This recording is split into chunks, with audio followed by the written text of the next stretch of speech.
نو چې کله دنیا ته راشي او دنیا کې د سترګې وغړی نو د ټولو نه اول د ده په غوږ کې د الله رب العزت د توحید آواز هغه د ده په غوږ کې او د دماغ ته ورچولی کېږي. بابا وي، کاکا وي، عالم وي، مشر راشي د دې ماشوم په دې غوږ کې الله اکبر الله اکبر آواز کوي او د اشهد ان لا اله الا الله د توحید هغه عقیده د دې په دې ذهن کې ورواچي.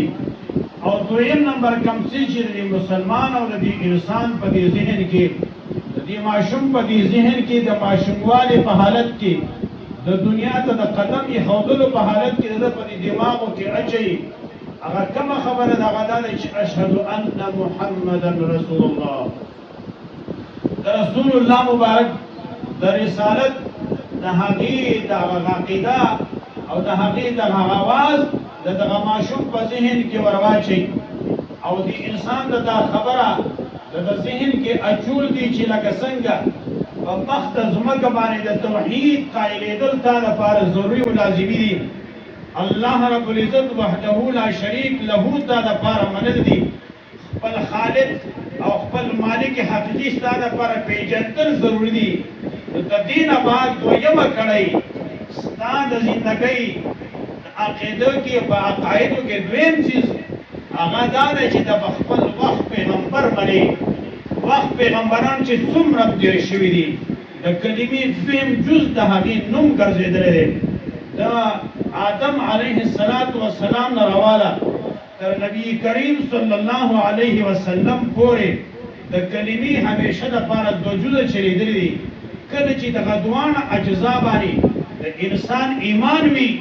دا په مخ د ځمکه هم مسلمان دی، په آسمان کې هم مسلمان دی، د فرښتو په نیز هم مسلمان او مؤمن دی. کله چې انسان دغه دوه جزونو کې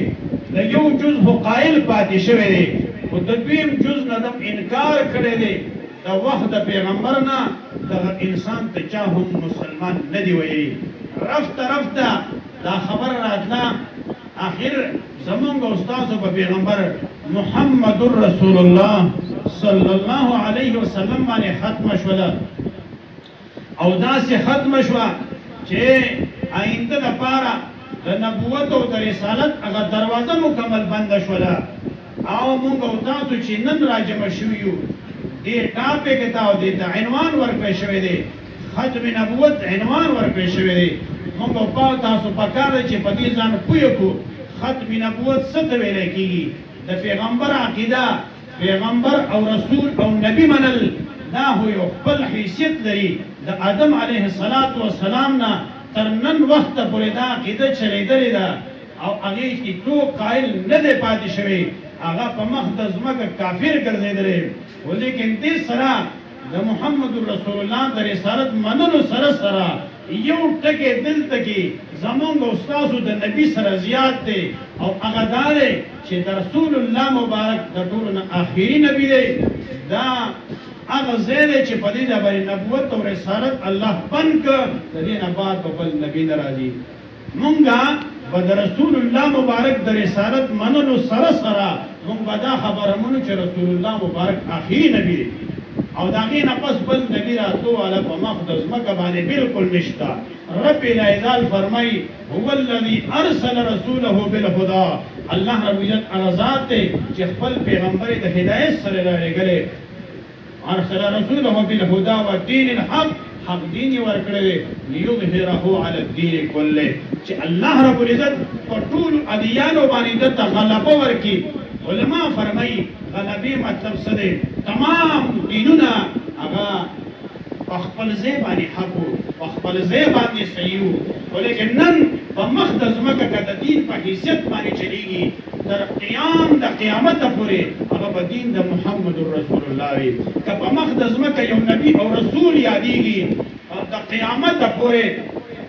هغه به نوم د محمد رسول الله یادېږي. لکه څنګه چې په مخ د ځمکه باندې الله رب العزت رب العالمین دی، دغه شانې الله رب العزت نبات رسول الله مبارک رحمت للعالمین دی او دته چې کوم کتاب ورکړی شوی دی هغه د ټول امت لپاره عالمي کتاب دی او کوم هدایت او قبله ورکړی شوی ده هدى للعالمین دی. لہذا رسول الله مبارک رسالت د تمام امت لپاره عام دی او زمونږ دا عقیده ده چې د رسول الله مبارک نه بعد تر قیامت پورې بل پیغمبر راځي نه او رسول الله مبارک فرمایي زه د ټولو نه آخري نبی یم زما نه پس بل نبی او پیغمبر زمکې ته نه راځي زما نه پس چې کوم راځي او څوک د نبوت دعوه کوي هغه به دروغجن او کاذب وي د هغې نه به مطالبه د دلیل هم نه کوي هغه واجب القتل دی د هغې قتل لازمي او واجب دی په مخ د ځمکه د رسول الله مبارک په زندګۍ کې چې څومره غزوات شوي دي هغه غزواتو کې دومره شهیدان نه دي پېښ شوي څومره شهیدان چې د رسول الله مبارک په ختم نبوت باندې د یمامه په میدان کې 1200 صحابه کرام شهیدان شوي دي په ټول زندګۍ د رسول الله مبارک په تمامو غزواتو کې د رسول الله مبارک تاسو وګورئ دومره شهیدان نشته لکه په دې یو مسله باندې چې څومره شهیدان هغه پېښ شوي دي دې نه پته لګي چې د الله رب العزت دا مسله څومره ګرانه ده چې دومره قربانۍ د امت په باندې پېښ شوي دومره وینه د